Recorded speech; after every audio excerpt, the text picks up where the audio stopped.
Good morning to all of you. The Gospel of the 20th Ordinary Sunday invites all of us to respond to the call of Jesus with an extraordinary faith of a poor Canaanite woman. In this Gospel, Jesus encounters a Canaanite woman who begs him to cure her daughter. Jesus initially refuses her request, saying, "It is not right to take the children's bread and toss it to the dogs." At a very first sight, Jesus' response to this needy woman seems to be insulting and humiliating. But if you look at the background of the text, Jesus' heart for the mission for the Gentiles will become apparent. Come, let us look at some background materials such as historical and literary analysis of the context. The encounter of Jesus with the Canaanite woman occurs in two of the Synoptic Gospels, Matthew and Mark. According to Matthew's narrative, Jesus left Israel and entered into Tyre and Sidon. Tyre and Sidon are the part of Gentile territory. Jesus went there and began to curse those nations for their hard heart of less conversion. In this context, the meeting of a woman with Jesus takes place. Both the Gospels affirm that the woman was a Canaanite woman.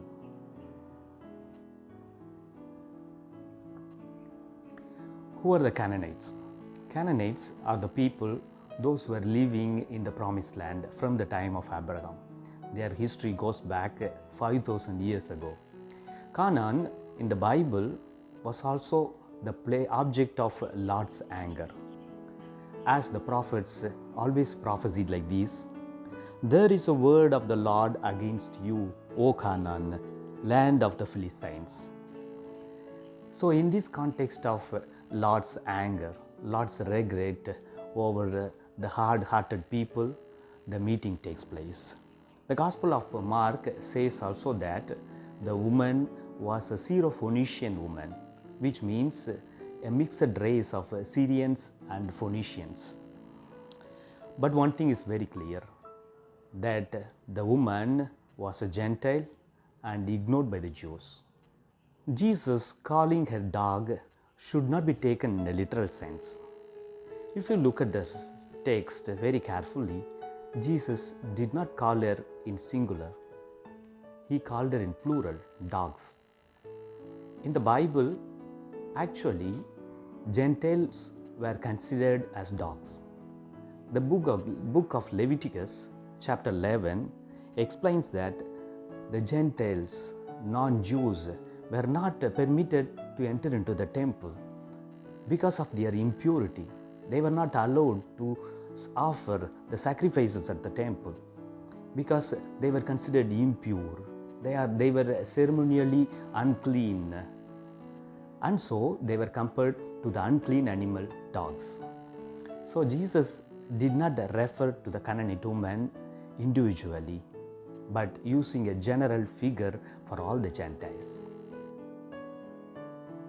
If you look at the original language of the text, Jesus used a different term to mention the Canaanite woman.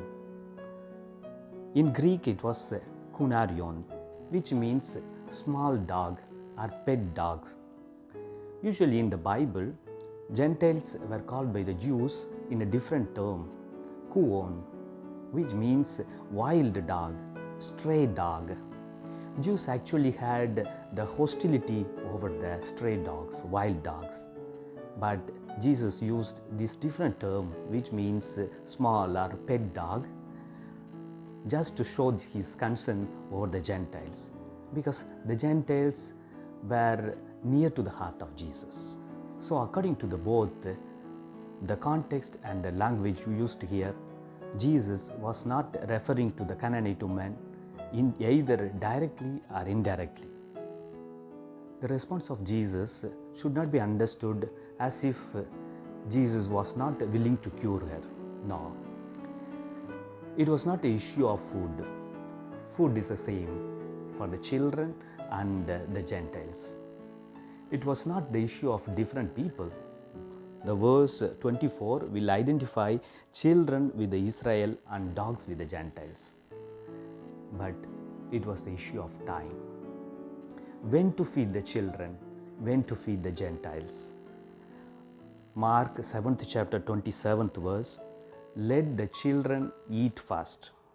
The children are fed first, then the dogs are fed later. Let us revitalize the word proton, first. This is the issue of the time. The people of Israel are the firstborn children of God. They are fed first. The food is available for them. It doesn't mean the food is neglected for the Gentiles. The food in the New Testament refers to the salvation, redemption. Salvation is available for all. Of course, the people of Israel are the firstborn children. It doesn't mean it is neglected to the Gentiles. For the Gentiles, it is distributed later. The faith is the great issue here. In Matthew, series of 3 verbal forms are used. She came up, bowed down, and said. There is also another meaning of bowing down, prosiknei, which can mean worship. The woman perceives the divine nature of Jesus. She is bowing down in a gesture of worship. Matthew is adding one more information. When the Canaanite woman approached and repeatedly asked for healing, the disciples were annoyed and asked Jesus to send her away. Jesus acknowledged her faith, calling it great, and granted her request, which Jesus could not recognize in the disciples. He always rebuked for their little faith. So, Jesus was not using these words in a humiliated way, but rather testing the faith of the woman and teaching an important lesson to the disciples. The verse 24 is a Matthew verse. I was not sent only to the lost sheep of Israel. Who are the lost sheep of Israel? For the Gospel of the Matthew, they were sinners, tax collectors, and all the oppressed people among the Jews. For Jesus said, I did not come to call the righteous, but the sinners. Matthew chapter 9, 13th verse. Jesus is sent only for this purpose, to welcome the tax collectors, sinners, and unclean people like the Canaanite woman. I would like to just summarize the whole gospel. Analyzing the gospel geographically and literally, we come to know that Jesus in no way used the words to offend or insult the Canaanite woman, but he wanted to test the woman by teaching the disciples what the great faith is. The salvation comes to the people of Israel. It does not mean it is close to the Gentiles. Jesus is sent to the lost sheep of Israel, sinners, tax collectors, and all the oppressed people. In the beginning of the Gospel of Matthew, do not enter in any city of the Samaritans, but rather go to the lost sheep of Israel. Matthew 10th chapter, 5th and 6th verse. Canaanite women's faith is a reward to all of us that God's family is to expand Israel to include all the nations. That is why the Gospel of Matthew is ending like this verse. Go and proclaim all the nations. Make disciples of all the nations, baptizing in the name of the Father and of the Son and of the Holy Spirit. Faith can move the mountains. Jesus is expecting the same faith from all of us at the time of COVID-19. Let us not be discouraged like the disciples with a little faith. Rather, let us challenge Jesus by our strong faith and prayer. Happy Sunday.